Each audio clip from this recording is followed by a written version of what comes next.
Thrive Online. Welcome to another midweek service, and tonight we'll be taking some time to encourage and inspire all our business leaders and aspiring business leaders.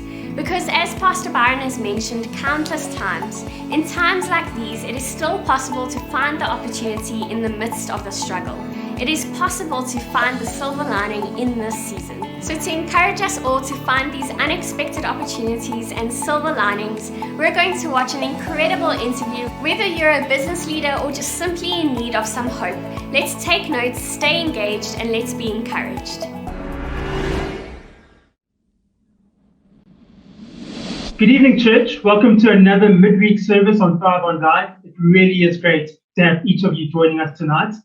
As you know, tonight we'll be looking at ways on how we can encourage, equip, and help our business leaders, both those within our congregation and anyone watching online right now.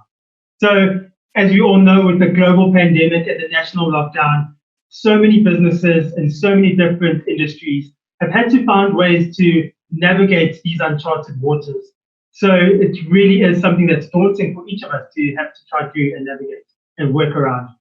So that's why tonight we'll be spending so much time in finding ways in which we can think differently and strategize differently and even creatively during this time. So throughout this conversation, our hope for you is threefold.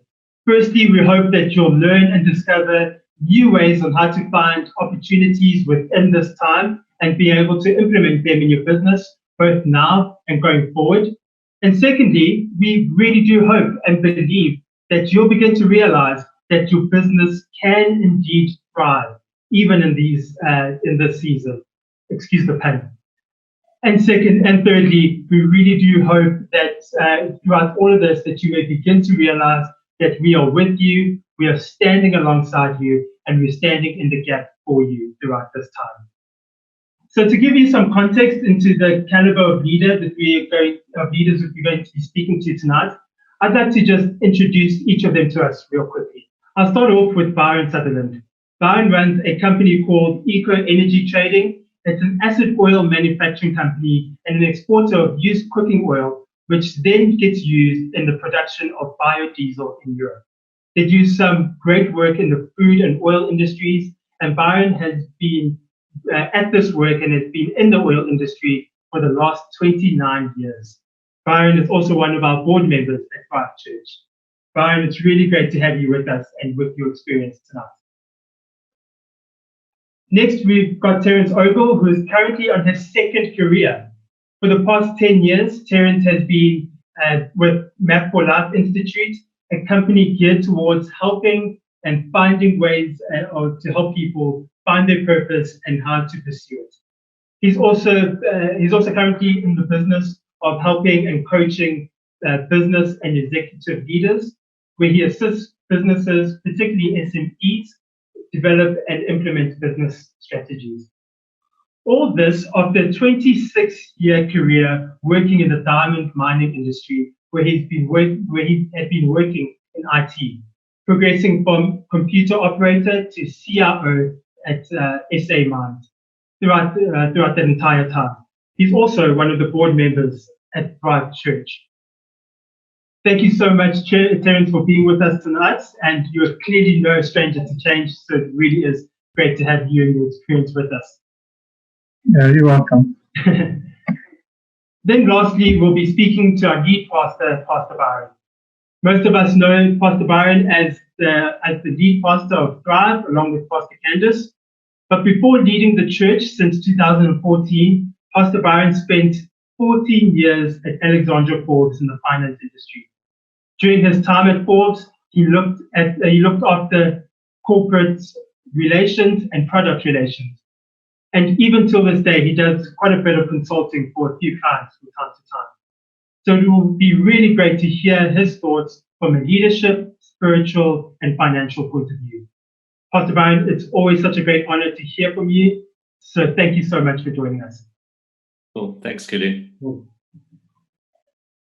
Awesome. So as you can see, there's a lot of wisdom and insight that we can learn from and glean from tonight. So can I encourage each of us to take some notes, to lean in, and let's get started. We'll kick off with a light-hearted question for everyone. What's been your favorite pastime during the lockdown, and what have you enjoyed most? Pastor Brian, we'll start with you. Sitting on my stoep brine is what I've enjoyed the most. So either cooking outside brine or cooking inside.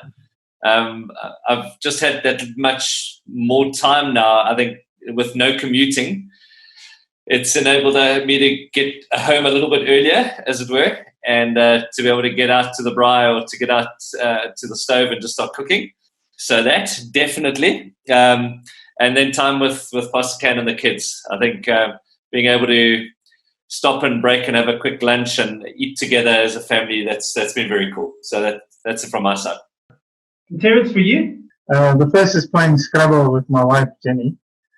She's become quite an expert. We've got a competition going. We play daily. Straight after supper, we have a game. She's ahead at the moment with 9 days to go. I'm sure I'll catch up. And the second is a daily exercise routine we've started, again with Jen and our 2 daughters. We have this training clip we follow on TV, and we link up via WhatsApp video at 7:30 each morning. So it gives us time to combine training with connection, and I'm really enjoying it. Very good. Cool. And Byron, for you? Hi, Cooley. Thanks. So my favorite pastime really is what I did at the beginning of the lockdown. Is I decided to sit down and generate a to-do list. There's a pile of things that I've been meaning to get to and wanting to get done. So I did that, and it's been really. I find a good sense of achievement when I get to tick off the list and I get through all the things I need to. So it gives me a bit of purpose, and it also keeps my mind off the negative things. And then, what I've probably enjoyed the most in this time of lockdown has been with my family, the dinners, the meals around the table, the conversations that we've had, and actually just sitting around a dinner table every evening and just enjoying that time together. So, it's been great. Cool. So let's get started with the real meat of the discussion. In Pastor Craig Groeschel's latest podcast, he speaks a lot about how to lead ourselves from home, especially in this time during the lockdown. And the podcast itself is called Leading from Home for anyone who's interested in listening to it at some point or some time. Pastor Byron, with having 2 small kids running around the home, I'm sure this is an exceptionally real thing for yourself and Pastor Candace to having to deal with. And I just wanted to find out from you and to ask you, how have you intentionally rearranged and reorganized your schedule so that you can still lead effectively during this time? Yeah, so Coolio, funny, just as lockdown ended, I finished reading a book called When. The title is just the question when, and it's got by a guy called Daniel Pink. And it's all about the science of understanding when we are best suited to doing certain things. So he speaks about people who are best in the morning versus those who are best in the evening. And I realize I'm definitely a morning person. So what Pastor Ken and I have kind of got into a rhythm of doing is that we both wake up pretty early. We both have devotional times and then each take a turn on the treadmill most mornings. Get exercise and kind of devotional time with Jesus in first. Thinking time for me particularly. So while I'm doing that thinking time, get onto the WhatsApp messages that we'd be doing, the pastoral WhatsApp messages. We'd get onto those, get those done, and then like Pastor Cand would start getting the kids onto their schoolwork, and I would get stuck into some of the stuff that requires more brain power. What I've noticed and the rhythm that we've fallen into is that Pastor Can tends to be better in the afternoon and evening. I'm better in the morning. And so we structure it so that each of us can do the important things that each of us have to do in those times. So we kind of tag each other out a little bit. I'll take over a little bit more in the afternoon on some of the stuff, try and give her a bit of space to do that in the afternoon and in the evening. I think that's such a great thought, that like finding ways and how to win in that gap of time that you're best at. So it really is quite a great thought and great thing to think about and to consider. Yeah, if we can win in those hours where we're really good, you know, our effect and our effectiveness is that much greater. Sure, so powerful. Cool, and I just wanted to find out from you as well. What have you discovered about leadership at this time? And what are some of the mindsets that you feel are most important for business leaders to take on during this time? Sure.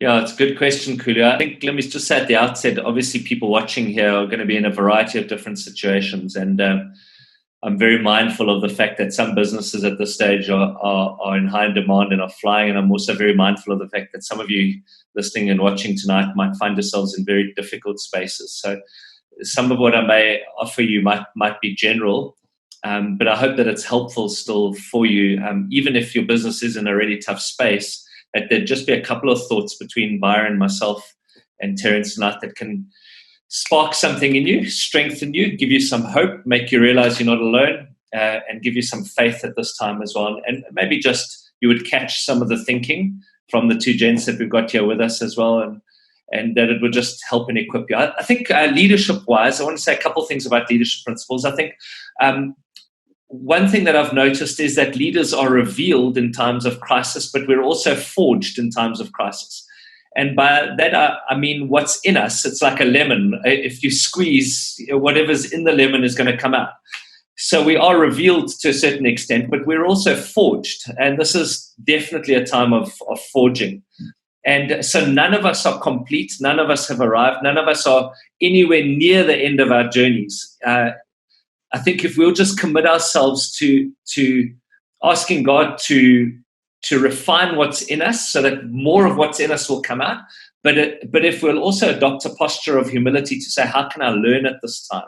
How can I become a better leader at this time? What's God teaching me? What's the economy teaching me? What's the circumstances around teaching me? So I think the principle, firstly, I'd say is we are both revealed and we are forged. And just cut yourself some slack. Just take the pressure off of yourself. Remind yourself that no leader's got it all together at this time. We're all doing the best we can. And so if you feel like you're being forged in the fire, well, welcome to it. We all are, And maybe you're thinking, I should be better and I should be further along. And there's really no such thing. Just remember that what's in you is going to come out, and you are being forged and refined at this time as well. Second thing I would say is that times of crisis really call for leadership. And so you were made as a business leader, an influencer in your organization, a business owner, wherever you may find yourself, you were made for this time. God called you to this time. He decided that you should be a leader at this time. And in times of crisis, our world and our businesses and our company, our economies, we need leaders. I would say it's an amazing opportunity to influence people. No matter how tough you might find things at the moment, remember, because you're a leader, you have the opportunity to influence people. And with that comes great responsibility. Last principle I'd say just on this, there's so much more, but maybe just that I hope would be helpful is our people need us to communicate more at this time, not less. So important that we communicate more and not less at this time. So that'll be a couple of things I'd offer you. Wow, those are some really great thoughts there. And I encourage everyone to take those down. Terence, with you, I know that you've had a couple of career changes, and with that you've seen a lot of economical cycles going through and around the diamond industry and everything with that regard. So I'm pretty sure that you're no stranger in having to develop an eye for spotting opportunities. So with that, I'd just like to hear from you, if you could help us with how we can go about some thoughts on how we can go about spotting opportunities at this time and really being mindful and having an eye for that. I think one needs to be as calm as possible to start off with. Keep calm and realize that it is as it is, and we're in the situation and it will pass. But also number two is to remain focused. Remain focused on what your business goals are and what you're trying to achieve and have achieved. Because, clearly if you've come so far, there have been successes in your business and you need to just build on those. This is just a phase that we're going through. But the most important, and the one that I want to sort of expand on right now, is be prepared. We know that we're going through a crisis, a pandemic right now. We know it's going to end. And you don't want to come to the end of it and then ask, so what? What do I do now? You almost want to transition into something that you've anticipated, that you've thought about, and that you, to some degree, planned for. So in conclusion, I think be prepared. Understand how technology is going to change your future, because it definitely is. And capitalize on it and be ready and be prepared for when that moment comes. The change won't come suddenly. It'll be a transition. But it's good to know that you're transitioning into a world that you've already thought about and to some degree have planned and are prepared for. Thanks so much, Terence. I think you mentioned some really great points there. Okay, Byron Sutherland, for you, What have you realized to be some of the things that you need to do more of and some of the things you need to do less of? So, for example, are you doing more speaking to shareholders and to stakeholders and doing less micromanaging? Or maybe you find yourself being more strategic and doing a lot more of spotting opportunities and maybe a bit less of doing things on your own. Can you speak us through some of this? Yes, I think what struck a chord in that question was the micromanaging for me. I think with this time of lockdown, people have had a lot of time to think, to see things, and obviously the businesses that are still working, maybe on a slower pace and more skeleton staff arrangement, it's kind of identified areas where you realize there was a lot of time wasting, and it's made us think of how can we be more effective, how can we be more efficient. So for me, the micromanaging thing is always a sensitive one, because I think that I don't enjoy micromanaging. It's a bit of a policing type of management style. I don't think it. People feel policed. They're not really productive. So I've tried to think of what would be more effective. So I think for me, I've actually come up with a plan, and I've thought of what I'm going to do is I'm going to revisit everybody in my company who reports to me in terms of their roles. And I've shared this with my partner, is that we need to be asking the right questions.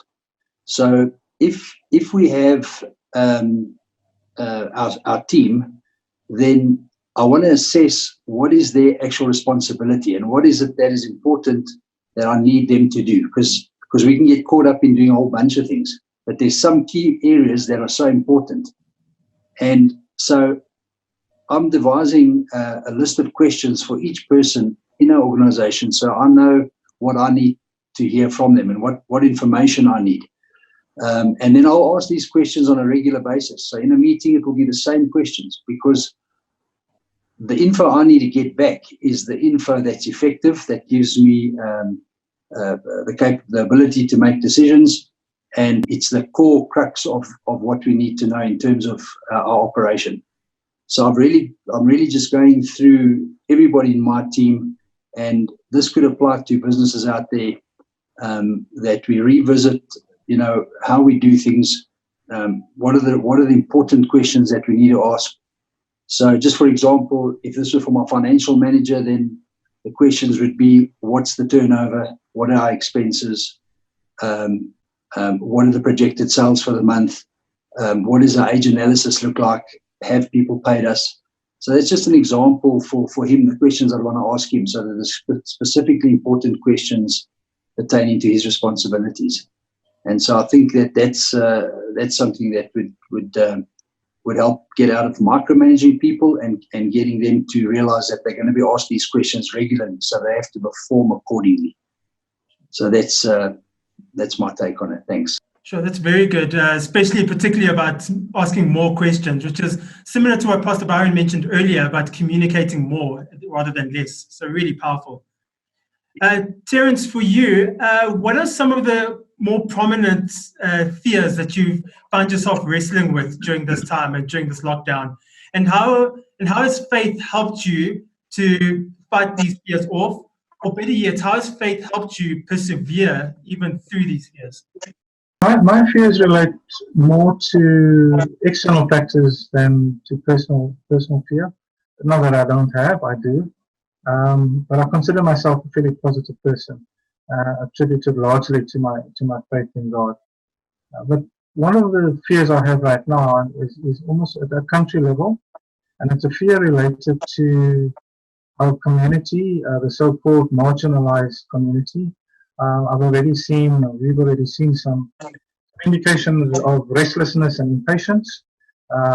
When poverty and hunger come in, impatience is bound to be the net result. And the fear is that would lead to anarchy and chaos in our country. So, I still believe our government, our president, and his team are doing an excellent job. But I am very skeptical still of factions within our country. who could attempt to take advantage of the situation as it is and sabotage whatever good that the president and our leadership are trying to achieve, and sabotage it for selfish gain. I asked somebody the other day, does he actually remember the Zondo Commission and what it was all about? It's amazing how these things just pass us by, and we tend to forget the reality of our country just a few months ago. But in all this, I rest assured that God is in control, and that my response to that fear is to pray about it and practically ask God, what can I as an individual do to assist and to bring to fruition what God's purpose is in this current situation. Just taking it one day at a time. So it's just persisting in prayer and trust gets me through dealing with my fear. It's very good. Thanks for that input. Pastor Byron, for you on a leadership level, so I know you touched on one or two leadership principles when you were speaking about the different mindsets that we should take on during this time. But I'd just like to find out from you, just with regards to being able to steer an organization through this period, what are some leadership principles that you think could help in that perspective? A couple. I think the first thing that is so important is to ask ourselves the question, Terence alluded to it earlier, but where can we evolve and how can we evolve? I think moments like this present an opportunity for us to ask ourselves the question, how can my business evolve? How should my business evolve? And I think for me, it's really, really crystallized. And church is a great example of this, about how we should be married to the mission and not married to the method. So, for example, at Thrive Church, we're about gathering, but more than that, we're about moving people towards Jesus. So in this time, how do we evolve to move people towards Jesus where we can't physically gather? We don't want to be married to the method of gathering thousands of people together. We need to be married to the mission of discipling people and moving people towards Jesus. So the leadership principle that I think really has hit home for me is, where and how can we evolve? And obviously we've had to evolve. We've had to get to church online. We've had to communicate with leaders and volunteers and all of our structures very differently, all of which have presented an enormous opportunity, like a really wonderful opportunity to do many things differently. And I think the evolution, as Terence said earlier, is progressive. So it's not like it's not like in the world to come, we're not going to gather, we will gather, but we'll do physical gathering and digital gathering. It's the genius of the and. I think we have to keep coming back to our core purpose, as Byron said earlier, just keep coming back to what your business and your value proposition is. I think it's married to the mission, not the method. I think I would say business principle wise, people don't need motivating in times like this. They need leading and they need comforting, or they need pastoring. I don't think anybody wants to be motivated at this time. I think what people want to do is they need leading. They want to be led, and they want to be cared for, and they want to be comforted, and they want to be heard. And I think that's a huge, huge thing. I think empathy is so, so, so important. I said it earlier, but I just think it's so important that as business leaders, we just hear our people, hear our staff, hear our shareholders, hear everybody who's each stakeholder group's got their own fears. And so if we just hear those, I think that those are vital. And then Byron, I loved his point. I think for me, alignment and organizational structure really, really matters. Asking myself the question that Byron asked earlier is really, what's this person's responsibility? What should their responsibility be now in this new season? So organizational clarity, getting clear on who's responsible for what and why, and holding them accountable and rewarding them appropriately for that, really, really important at this time. Very good, very good. Sure, so powerful. Byron Sutherland, for you, when it comes to your staff, what are some of the things that you're wanting to cultivate in your staff during this time, so that when things go back to normal, when they come back even stronger? Yes, I actually learned a valuable lesson some time ago, years ago, from a mentor and a friend. And this chap he taught me something, and it was something called the bigger picture. And it really helped me through life many occasions in terms of challenges I'd be going through and how would I get to the other side. And he said there's always a bigger picture, and we need to formulate that bigger picture for our lives. And when we look at what that is, we always will achieve it. And really, it's like calling those things that be not as though they were. So we really are practically putting faith into action. Because an example would be, we're going through a difficult time right now, and our picture looks maybe a little bleak because we're stuck at home and we can't get out there. But what does the picture look like when lockdown's over and the world has started to move on and people have become less fearful and there are some solutions out there? That bigger picture could be great. I mean, you may see yourself going for walks around the lake, or you might see yourself going for a run or for a cycle and going to visit some friends you love. And those that you thought of that you've realized you should connect with, and you haven't had a chance to connect because life's so busy, you're going to do that. So these are the bigger pictures that we can put in place, and it gives us hope, and it gives us it makes us feel optimistic. And so I share this with my staff, always encourage them, always see the bigger picture, because this works in every area of our life. It works in our marriages, it works with our jobs, it works in our personal lives, it affects our dreams, and we should never stop dreaming, even in a difficult time. Let's have those dreams, let's not give up on them, and let's formulate the bigger picture for our lives so that we can see what's going to look like when we get there, and we will get there if we have a bigger picture. Thank you. So, Pastor Byron, as we wrap up, can you talk us through the importance of maintaining our well-being during this time? So how do you keep yourself and those around you encouraged, energized, and hopeful?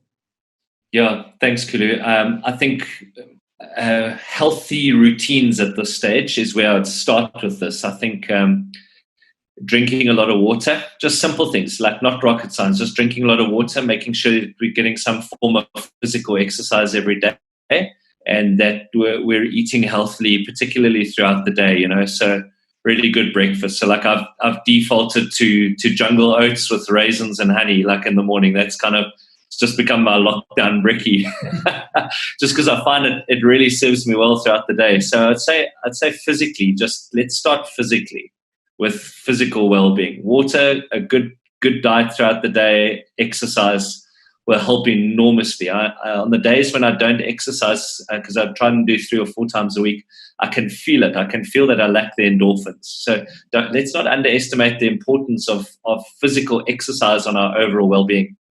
I think I would say then also that I have to limit my diet, not only physically, like food-wise, but I have to limit my diet of what I take in information-wise. I've said it a couple of times. I've had to exit some WhatsApp groups, not respond to some stuff. I do not watch much of the news. I try and get a snapshot once or twice a day, and then I stay off of the negative side of things, be it mainstream media or social media. Because if that's what I'm feeding myself with, I find that I can't feed others anything positively. It's almost like garbage in, garbage out. Whatever goes in is going to come out.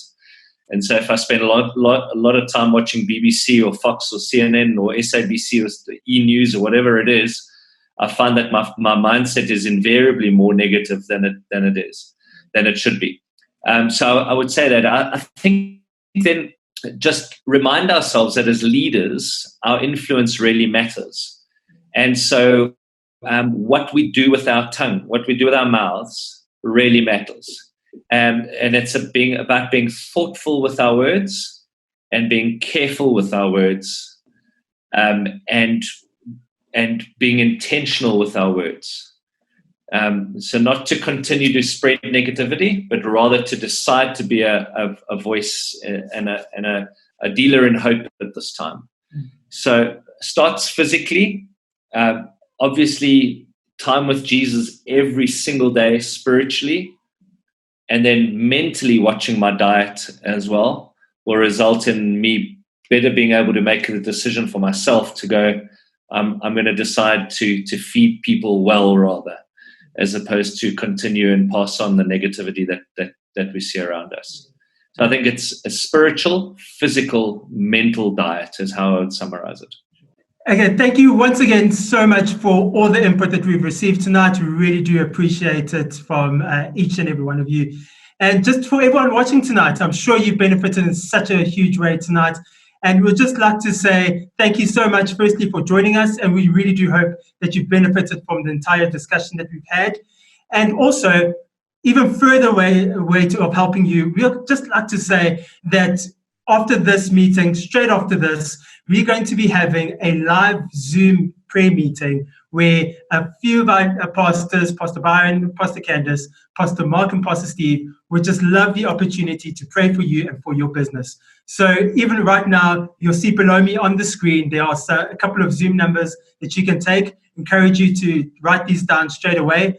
But we encourage you also, don't tune out right now, or don't log off, because Amy is going to give us a few details on how to do this. But until then, have a great evening, everyone.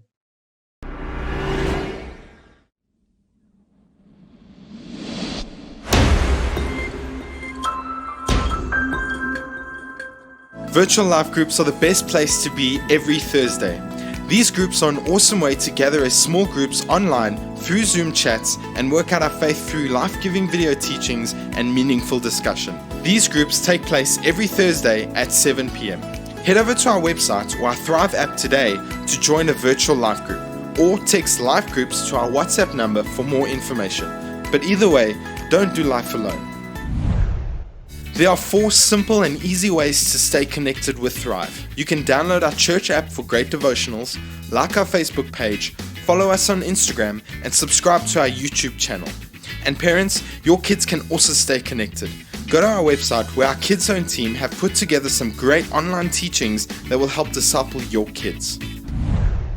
There are also really easy ways for us to give online. When you click on our online giving tab on our website or on our church online platform, you can find all the ways you can give online so that your trust in God's goodness can remain high as you continue to sow generously into God's kingdom.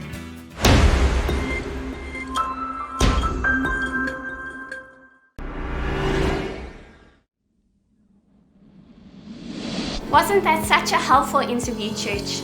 Thank you so much for your wisdom and insight. If you're a business leader and you've been helped tonight, we want to take this one step further. Straight after this online service at 8 p.m, Pastor Byron and Pastor Candace will be hosting a live prayer meeting via Zoom and would love the privilege to pray for you and your business. So if you'd like prayer for your business right now, take down the meeting ID number below. Click on the Zoom app on your phone or PC, and it's super quick to download if you need to, and simply join the live Zoom meeting. Let's not let this moment pass where we can stand together in faith as business leaders trusting God for our businesses at 8 p.m. But for now, we're so looking forward to seeing you back here on Sunday for another great service. So invite friends and family to join us. Remember, services will stream at 8 a.m, 9 a.m, 10 a.m, and 5 p.m. on Thrive Online, Facebook, and YouTube. Have an amazing week, church, and business leaders, see you at 8 p.m.